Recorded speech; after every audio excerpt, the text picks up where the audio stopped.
Singer Mangli అప్పుడప్పుడు వివాదాల్లో ఉండడం మనం చూస్తున్నాం. గతంలో గూడా టీటీడీ భక్తి ఛానెల్‌లో ఉన్నప్పుడు గూడా కొంత వివాదమైంది.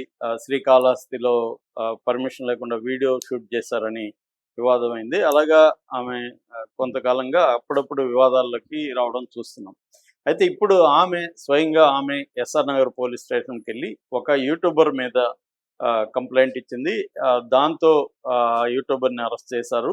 సో, ఈ సందర్భంగా యూట్యూబర్ లేటెస్ట్‌గా ఆమె క్షమాపణలు చెప్తూ చేసిన వీడియో కూడా వైరల్ అవుతుంది. అయితే ఈమెను అతను ఏమన్నాడు? కాంటెక్స్ట్ ఏంటి? సో, దీన్ని ఎలా అర్థం చేసుకోవాలి? ఇవాళ ఉన్న సోషల్ మీడియాలో ఫ్రీడమ్ ఆఫ్ ఎక్స్‌ప్రెషన్‌కి ఇతరులని హత్య చేయడానికి ఉన్న సంబంధం ఏంటి?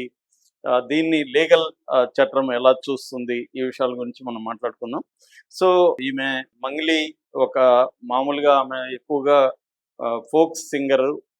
ఆమెది అనంతపూర్ అయినా గూడా అనంతపురం జిల్లా అయినా గూడా ఇక్కడ తెలంగాణ ఆడపడుచులాగానే అయిపోయింది. ఎందుకంటే ఈ లాంగ్వేజ్ గాని, పాటలు పాడడం గాని వెరీ పాపులర్ అయింది.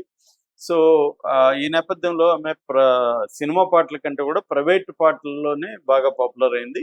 సో, అలాగా ఇప్పుడు 'బాయిలోన బల్లి పలికే' అనే ఒక సాంగ్ అది యాక్చువల్‌గా నాగవ్వ అనే ఆవిడ ఒరిజినల్‌గా ఆమె పాడుకుంటా ఉండేది.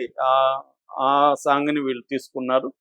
తీసుకొని దాన్ని లిరిక్ ఆహ్, మ ఆహ్, కమల్ ఎస్లావత్ అనే అబ్బాయి లిరిక్ రాసాడు దాన్ని డీటెయిల్‌గా. సో, దాన్ని వీళ్ళిద్దరూ ఇటు ఈ అమ్మాయి మంగ్లీ ప్లస్ నాగవ్వ ఇద్దరు కలిసి పాడారు. పాడడమే గాకుండా వీడియో సాంగ్‌గా దాన్ని చేసి షూట్ చేశారు. దాంట్లో గూడా మళ్ళీ ఈ అమ్మాయి యాక్ట్ గూడా చేసింది. నాగవ్వ గూడా గెస్ట్ అపియరెన్స్ ఇచ్చింది. సో, ఈ సాంగ్ ఆల్రెడీ వెరీ పాపులర్ అయింది. మంగ్లీ అఫీషియల్ అని ఈ అమ్మాయికి ఒక సెపరేట్ ఛానెల్ ఉంది. YouTube channel. దాంట్లో గూడా దాదాపు నేను ఇందాక చూసిన టైంకి 3.5 మిలియన్‌లు అంటే 35,00,000 మంది సబ్‌స్క్రైబర్‌లు ఉన్నారు.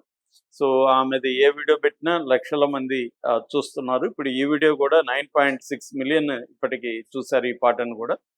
సో, ఈ కాంటెక్స్ట్‌లో ఆమె కేస్ పెట్టింది. కేసేందంటే ఆహ్, ఈ సాంగ్ మీద యాక్చువల్‌గా విపరీతమైన ట్రోలింగ్స్ గూడా మొదలైనాయి. మామూలుగా గూడా అంటే 'బాయిలోన బల్లి పలికే బండసారం శిలలొదిలే' అనేది పల్లవి.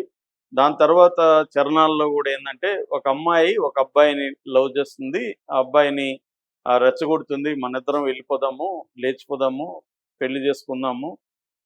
మంచిగా కాపురం పావురాల్లాగా కాపురం చేద్దాము. ఇలాగా ఆ అమ్మాయి పాడుతున్న పాట బేసిక్‌గా. అంటే రూరల్‌లో ఒక అమ్మాయి తను నచ్చిన అబ్బాయిని టీజ్ చేస్తూ, ఆ అబ్బాయిని టెంప్ట్ చేస్తూ, సెడ్యూస్ చేయడానికి ట్రై చేసే కైండ్ ఆఫ్ పాట అనుకోవచ్చు. సో, ఇది ఫోక్ సాంగ్స్ ఇలాంటివి తెలంగాణలో బోలెడొస్తుంటాయి. అలాగే ఇది గూడా బాగా పాపులర్ అయింది. పాడిన పద్ధతి గాని, లిరిక్ కానీ, విజువల్స్ కూడా దామురెడ్డి అతను డైరెక్ట్ చేశాడు. సో, ఇది బాగా పాపులర్ అయింది. ఈ నేపథ్యంలో ఈమె మీద అనేక ట్రోల్స్ వస్తున్నాయి. ఈ సాంగ్‌లో లిరిక్ బాలేదని ఇవన్నీ చెప్తున్నారు. సో, ఒకతను మేడిపల్లి స్టార్ అని ఒక యూట్యూబ్ ఛానెల్ నడుపుతాడు. అతని పేరు మల్లికార్జున్ మాద అతని పేరు. అతను ఛానెల్ చూస్తే మనకి 55,000 మంది సబ్‌స్క్రైబర్‌లు ఉన్నారు గానీ, వ్యూస్ చూస్తే మాత్రం మిలియన్స్‌లోనే ఉన్నాయి. టాప్ వచ్చి 25 మిలియన్స్ ఉన్నాయి. అంటే 2,50,00,000 మంది వీడియోని చూసారు.